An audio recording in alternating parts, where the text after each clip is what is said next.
I just want to give you a little bit of warning. So the meeting is being recorded now. All right. Okay, so welcome to our second installment of this webinar. See, I'm practicing what I've learned in the last webinar. Just learning how to open my chest up and doing things that I haven't done before.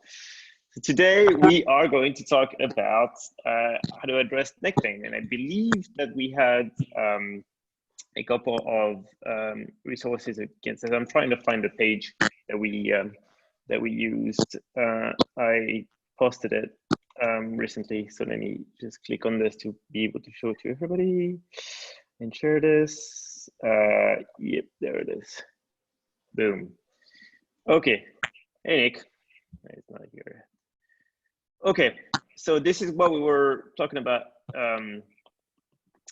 this week. So this week we had this webinar, and where's the actual like full page? I'm trying to find it. So we had a couple of articles regarding neck pain, and the first one. Which one is the first one?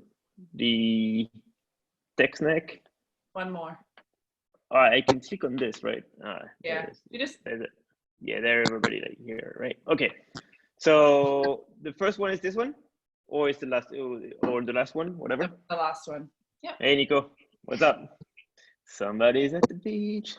You know what? I'm doing it. I'm going to the beach. Okay. Yeah. Yeah, but mine is going to be animated though. See that? Oh, nice. Like I'm living a dream. You can smell the fish. Yeah. Now I'm gonna do some demonstrations. So I'm gonna remove this background and instead show you my sad life in my my own office. Okay, so today, yeah, we are talking about how to address neck pain. We had a series of articles. So we had one regarding text neck, which I believe we all fall victim of, and then self-massage and stretching, and those are the two of them. And then this one, so I'm not going to pretend to know what's happening there. So what's the levator scapula? What is this? Levator scapular is a muscle in the neck. Okay. It is responsible for a lot of different movements, but it is responsible for head stabilization as well. So Okay. when we're all kind of sitting still at a computer for hours on end, they can become tight from overuse. Gotcha. Yeah. All right. So I'm going to ask a couple of questions. This one is that I'm interested in. So first is this idea of so looking at your phone and like, because I know I'm doing this all the time, like just looking at my phone. I learned that there was a fake study or something where they said that teenagers start like growing horns because of in the back of their skull. So I'm assuming that's not true. But so what is the principle? What's the preventive? I guess what is the preventive and curative measures that you can use if you have pain in the neck when you're watching your phone? So first of all, when you're in that head tilted position, what's going on is all the muscles in the back of your neck are getting overstretched. So the same thing that we did with like the other part, the posture in front of the computer. Somewhat, yeah, correct. So ideally, the best thing to do is just raise your phone. But with that, what's going on is because I'm not going to look at my phone like this. That's so you gotta get one of those helmets that just has the phone like right in front of your face the whole time. But nice. So what you want to focus on is, because those muscles in the back of your neck are always lengthened, they're becoming weaker pretty much. Okay. So there's strengthening exercises that will help with that. So like I said last week, all the muscles in the upper back.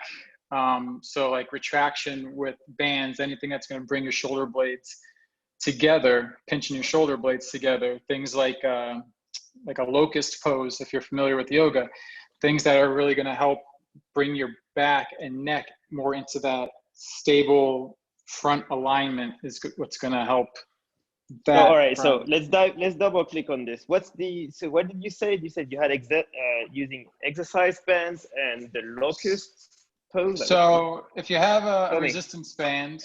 I do. Yeah. Oh, wonderful. See, this is my pain cave. All right, so what you're going to do is, I'm going to see what kind of band. Is it elastic? Is it stretchy? Yeah, it's perfect. stretchy. All right, so there's a number of different exercises you can do to help strengthen that mid back and even upper back area. So grabbing the band about shoulders width apart, right? And you might want a closer grip, so give a little more tension. And then all you're doing, and then all you're doing is keeping your arms straight, so no bend in the elbows, right? And you're just opening up, trying to pinch your shoulder blades together. If that resistance is too much, then just open your hands. Yeah. So you should, when you get your arms straight like that, then you should hold there at the top and then come back and just do that a couple more times. So that pinching that you feel in the back, right in the back of the, the C7 area, the middle of the traps, or the middle of the shoulder blades rather, that's the area that you want to be kind of targeting with that. How is that helping out from the neck though? So when you think about the muscles of the neck, think layers. So you have that levator scapula that we were talking about. That's a rather deep muscle. You have your rhomboids, which are, another layer. And then you have the trapezius muscles, which the trapezius muscles are pretty much take up all the way from the base of your skull all the way down to the mid back. So it's pretty much a diamond shaped muscle. And so by focusing or targeting other areas of the back, you're also getting into those muscles that are going to be overstretched and weakened. Okay. All right. And so you mentioned what was the pose you mentioned? The yoga pose? So locust pose. So if you go onto your stomach. Yeah, that's the thing that I did earlier. So I'm assuming it needs to be like this, right? Yep. So you come onto your stomach and then interlace your hands behind your back. So you're making a fist. Yep. And then all you're doing is, so you're keeping your neck the whole time looking, yes, perfect. And then you're just lifting up. So lift your whole body. Nope, keep your arms against you. Yep. And then lift your upper body off the ground. Like this? So perfect. And that position right there, and not letting your head kind of drop, your chin drop, that's what's going to help strengthen that upper back as well. Okay. All right. So Martin, should we hold the position or should we just go back and forth?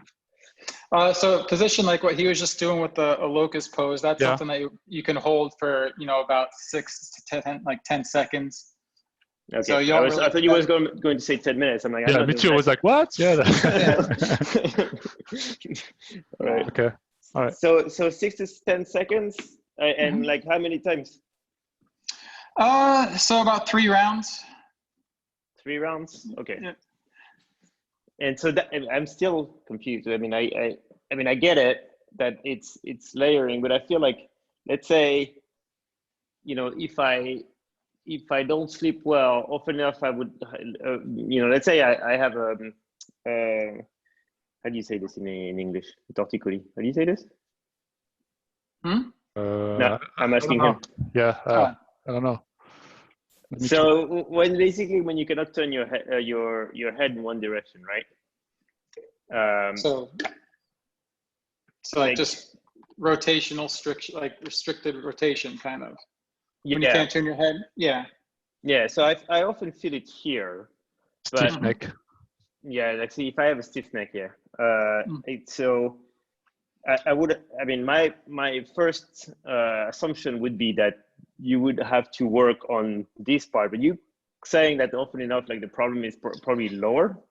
So it helps to just touch in on those. So if you want to hone in more so on the side neck muscles, so like the levator scapula, your upper trapezius muscles, there's a couple of really good stretches for that. So perfect example there's in the seated position right there. So if you're sitting upright, sitting upright, take your hand and place it right behind your back. So Yep. So right there, let me see, you're using your left hand. So right there, you're beginning, just by putting your arm behind your back, you're beginning to elongate that whole left side, right? And then so from there, all you're doing is you're taking your, let's see, it would be your right ear to right shoulder, right? So for some people, that's a good enough stretch. For other people, if you take your, yep, and you're just lightly using the weight of your hand to increase the stretch. And then from there, right, so that right there is going to be, you know, upper traps. If you want to get more into the levator, so from that position, right where you're at, so, yep. Yeah. So turn your head down like you're looking into that right armpit. So you should be able to feel a different area when you do that. So it's good to play around with the different angles of the neck when you're doing a side stretch like that. I see. That's nice. You can also come forward, so like 45-degree angle and come forward as well. What? You like can 45 degree angle? Yeah, just 45 degrees, so just towards the knee, and then come forward with it as well. Well, it turns out that I have a stiff neck. Move the stretch from the side, kind of further around to the back of the neck. I see Nick that is doing his work on his car. It's funny. We can see you. That is awesome. How's your neck pain? That's awesome. All right. Okay. So that kind of makes sense. So what are you seeing? Like, cause you said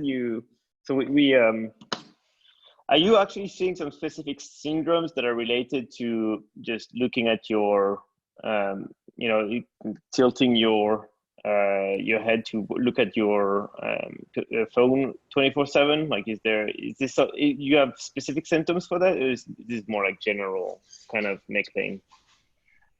So for a lot of people too, if you have not only the head tilt, but if you feel yourself protruding forward a little bit, a lot of times that will cause upper trap and occipital pain. So pain right in the base of the skull where people get a lot of tension headaches. So sometimes people who, you know, have, you know, chronic migraines, a lot of times it's that neck position that you really want to try to correct with them. And so how do you work? Because when I do this, and there's like, I'm working on those, right? I'm assuming. Yeah, I don't know what they are, but you know, bear with me. And that was my desk. What about those? Like, can you work? Like, should you massage these? Like, what do you? So yeah, so right where you're pointing on the side of the neck, they're called your scalene muscles. Okay. So a good way to stretch those is in that same position that you're in. So seated position. Yeah. Again, place in your right arm behind your back. Okay. Right. And then this time you look up, so chin up to the sky, and then look out to the left shoulder. So it's an up and over stretch, and you'll feel. I see. Yep. So that's getting all the side neck muscles and scalenes when you do that. Nice. Oh yeah, that's good. All right. But so do you actually see, so you see these people having this you know, more pain here than like regular back pain from it varies. I mean, a lot of people who come in with that upper trap neck tightness, it's a lot of it, you know, does span into where we were just stretching. So a lot of people don't realize that if you do stretch the scalenes, or even like this SCM muscle, your neck flexor muscle, once you release that, a lot of people find a lot of relief that just continues out through the back of their shoulders as well. So yeah, it's not always just, you know, shoulders, because like we said last week, where you feel the pain and tightness isn't necessarily where the issue is. Yeah, I mean that happened to me, where I tended to you know, like I said, I have a stiff neck, and then you know, I would get a massage, and then when I look, and the knot is like right in the middle of my shoulder blade or something along those lines. So that definitely definitely happen. And then, yeah. If so, another question. What about, so let's say you have, like, I don't know, I don't know if anybody experienced this, but you know, again, like it's happened to me when I don't sleep well, where I get like this very stiff neck, and so is like adding heat or cold, or what do you recommend, like to kind of loosen this up? And is it even recommended? So there's a lot of different views on this, whether or not to use heat or ice, or when to use both. Okay. Just based on, you know, what I've experienced is anything that happens in like an acute stage. So if you have something that happened within the last 24 hours where you have a neck strain or any kind of trauma to a muscle, that's in that first phase where there's still inflammation. That's where you want to apply ice. And so once the inflammation is down, if you're still having the restriction, you still have the pain, that's when the heat comes into play. That's when you want to be using a heating pad. So just only if when the pain is acute, is what you're saying? Normally that's the case, yeah. Okay. Basically, ice is going to restrict, it's going to prevent inflammation. So that's why you would address that with an acute injury with ice. But heat is going to relax and loosen the muscle. So if it's just general tension and tightness, then you're better off using heat just to help loosen that muscle a little. Okay. And so no heat on like acute pain then? No, because part of the inflammation process, what's happening is heat is part of the healing process. So you don't want to add heat to heat because it's going to just delay everything. So if you think about when you have inflammation like that, usually it's puffy and it's warm to the touch and it's red, and that's because the body is kind of doing its thing there, regulating the heat in the site. I got you. But generally, like if you were to wake up with a stiff neck, it probably means that you've just been in the same position for too long on your pillow. Yeah. So assuming I slept in my bed, yes. Right, assuming in your bed, yes. So yeah, so generally what you want to do is promote movement, and then just move around, stretch it a little, and heat should help. So I feel like you always tell me I need to move more, but that's good. Right. Oh no, but that makes sense. That makes sense. All right. What about, because I was reading a couple of these articles. What about some ways to massage your neck, like that it doesn't involve that is coronavirus compliance, which means that I can do on my own. Do you have techniques for this? Yeah. So do you have a massage ball or a tennis ball? Anything in? Great.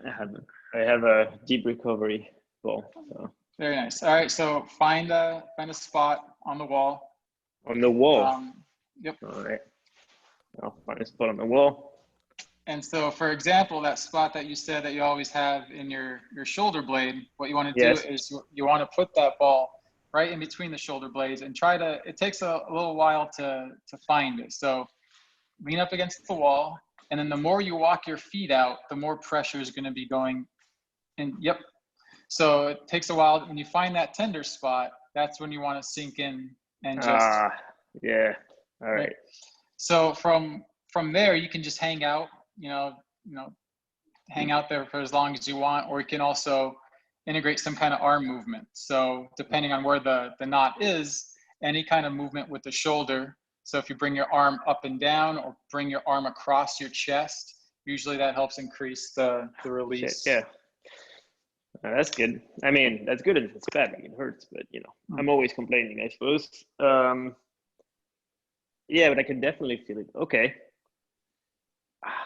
You can also move your head slightly as well. So rotation and flexion and extension. That will like looking left and right as well. Yep. Bring your ear to your shoulder. My ears to my shoulder. Okay. Yeah. Nice. I'm getting a little session. That's nice. All right. What about if, like, can I massage this? Yeah. So right in there is good if you're in like the threshold of a door. So if you're standing in a threshold, right? So put the ball. Let me see, where you at here? I'm trying to see. So what's the threshold of a door? So just like in the corner where the trim is. In the trim. Yeah. So what you're gonna do is you're gonna place the tennis ball right at the top of your shoulder, and then you're gonna bend at the hips. So face the other direction. Turn, yep. Nope. This way? Yes. Okay. Yep. And then bend at the waist. So you're bending at the waist, and put the ball right on the top of your shoulder blade. So not your shoulder blade, your trap. I'm sorry. Okay, I get it. So maybe. No. Here? No. So all right. So where do I put the ball? So feel where the top of your shoulder is, right here. Right here. Okay. Yep. So you're going to be leaning into the threshold of the door. So half of your body. Like here. Mm-hmm. Yes. Yeah. So put the ball right where your finger is. Okay. Yes. And now, yep. And then square your body. Turn to your right. Turn to your right. You're right. My right. You're right. My right. You're Like right. this? Like face the wall. Yeah. Yep. Toward this direction. Yes. Yep. Doesn't make sense. I feel like all right. If the ball is here and I put it on top of my shoulder, I feel like I should be going this direction. No. So you want to turn Paul, around. you're killing me here. I'm You trying want to to understand. turn around so you're facing the wall. So you're bending at the hips. Let me see. What does that mean, bending at the hips? Am I just putting my... So like bending forward. So basically, you want to stand up and you're going to bend forward, and then you're going to use the ball here with the wall. There you go. We did it. Got it? Thank you, Olivia. Shit. All right. Okay. So if I do this, okay. Okay. So that gets to the top of your traps. Then you can even roll that up to the side of the neck too, because there's a little more space. All right. And then the thing you want to be careful is with the neck, you have a lot of different nerves and arteries and cables running through there. So you don't want to put a lot of pressure on the neck when you're doing that. Yeah. Well, it depends on what you're trying to achieve, I suppose. But yeah. Nice. Very nice. Okay. You can also get creative with household items. So household items. There are other things. There are other things you can. So this is called a TheraCane, so a therapy cane. So you can use this to find a nodule. Kind of dig in this way. Oh, okay. Similar to what we had mentioned before, you can find a spot and then you can move your head around. So the muscle moves under.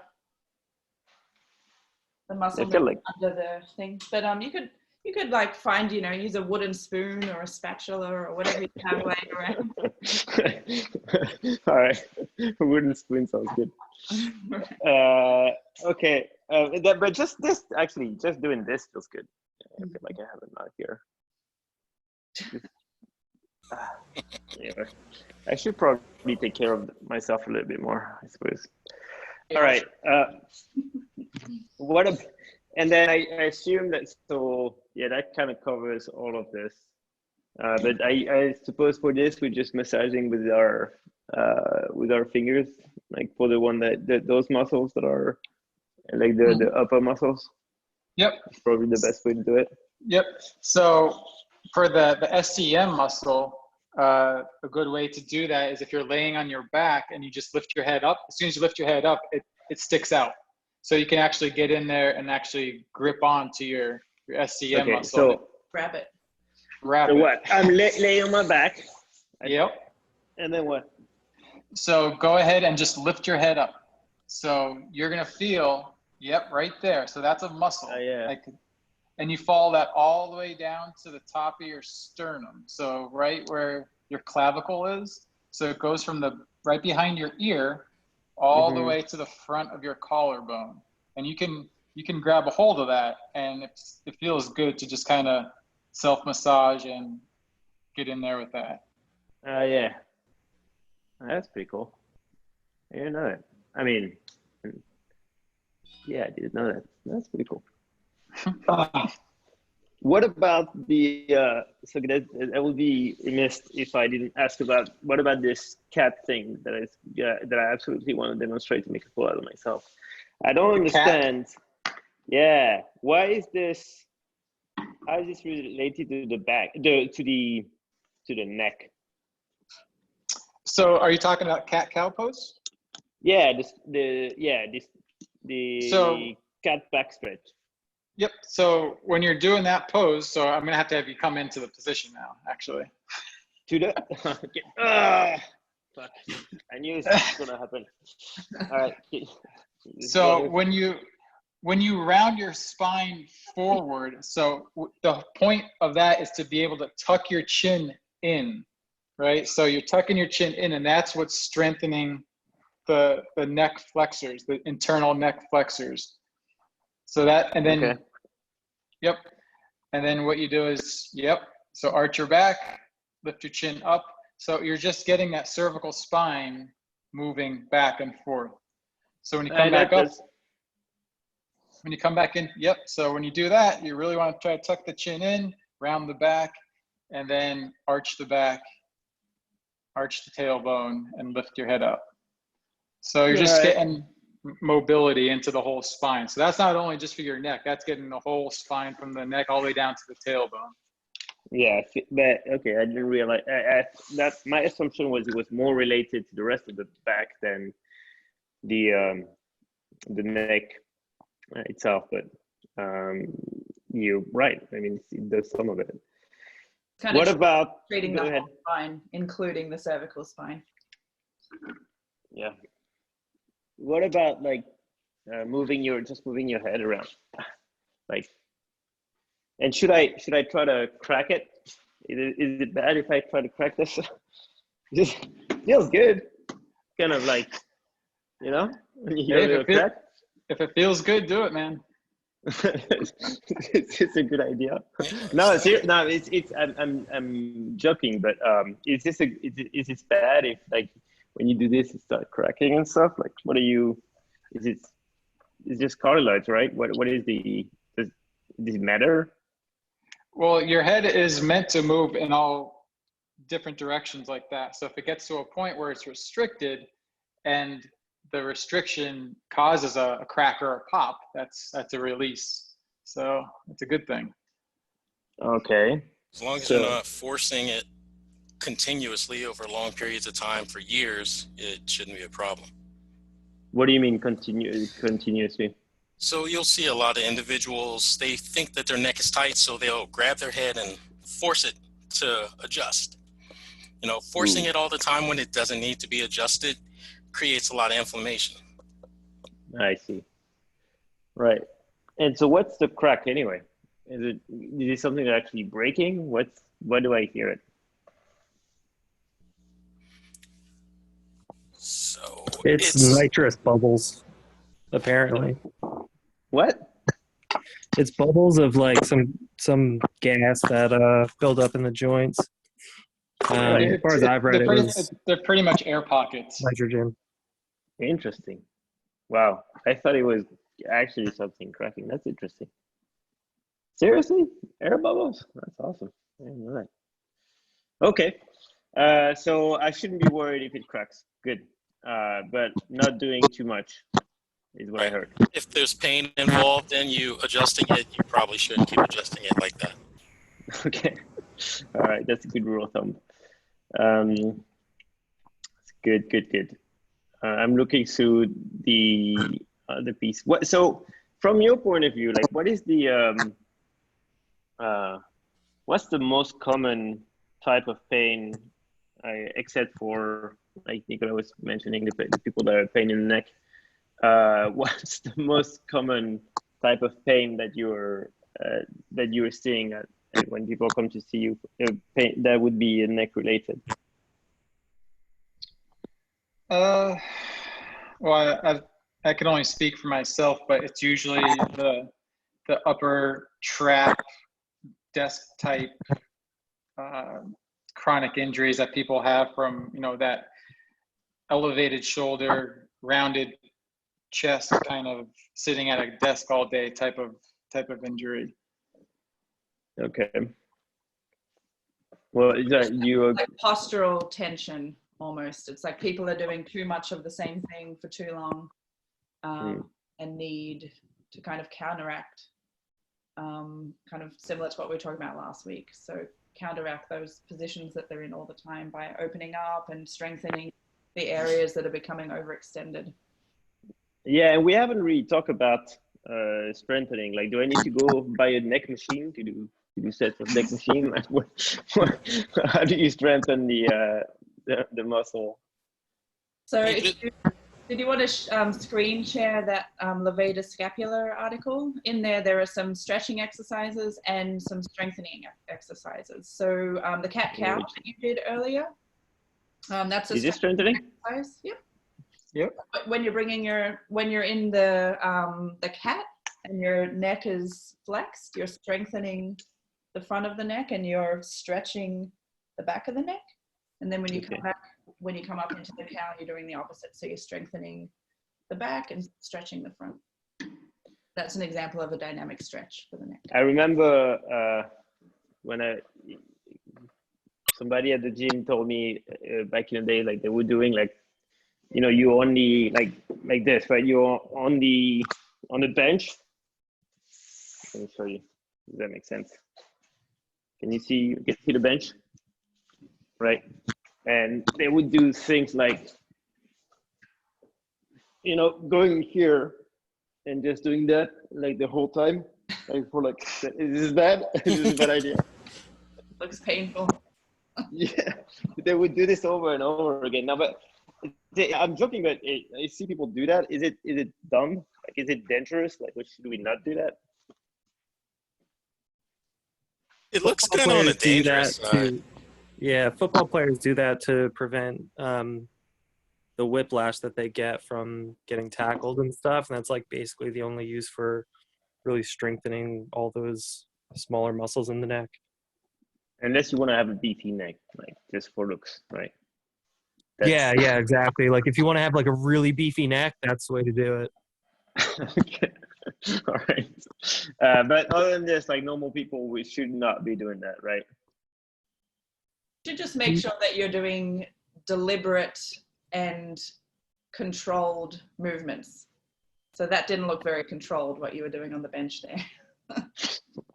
Obviously, I haven't, mastered the art of neck strengthening, so it's probably one of the reasons.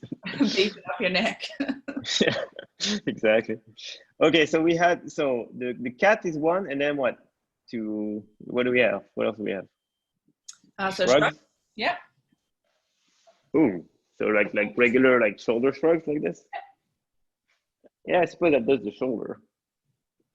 Okay. And then the rest are just stretches, right? That's basically it. Well, similar. So the head roll and head swings are kind of similar. That's an example of a dynamic stretch. So while you're strengthening one part of the muscle, you're stretching another. So. Yeah, I suppose. Anything else? Well, there's a couple strengthening exercises that's not on there. For example, one would be applying resistance to the back of your head with your hands while your chin is in that natural tuck position. So your hands are interlaced behind the back of your head. Okay, like this? Yes, and you keep your head in a neutral position. Okay. And the chin tucked. So with the hands, you would actually pull your head forward, but you're resisting the pull forward with your head and your neck. See. Hey, bitch. Okay.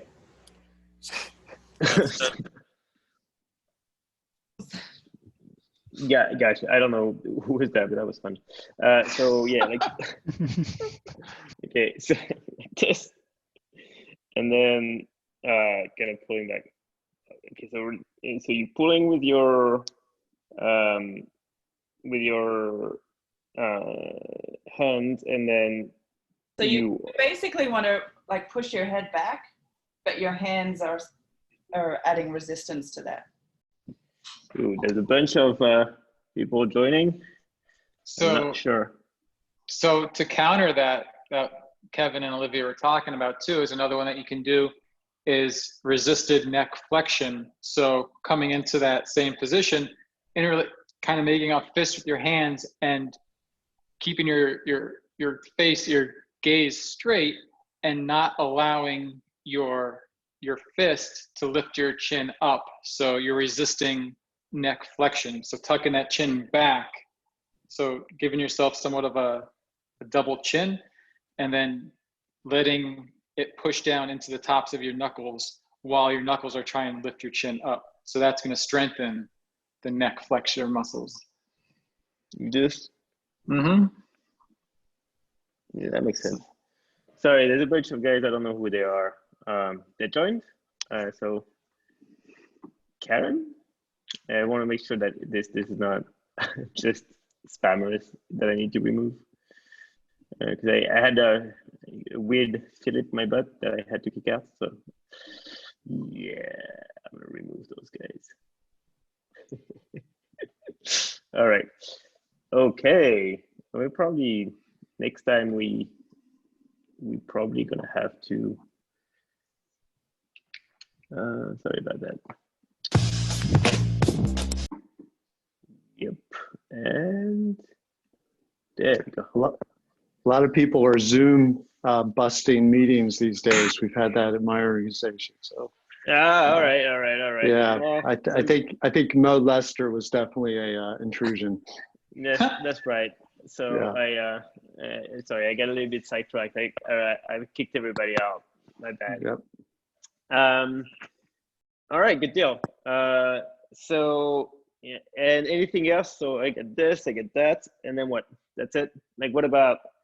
I was going to say something stupid, but this is more for like when you're doing kettlebell and stuff like this. This is more for like the.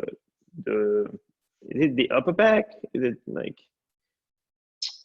So if you're doing kettlebell swings, it all really depends on what the movement is. So, I mean, if you're just all the way up like this, no? Mm-hmm. So that's activating the front of your shoulder. So that's a shoulder raise. So that's going to be, yeah. So it's not the same thing as shrugging. Okay, so it's not the same thing as shrugging. No. Okay. All right. Cool.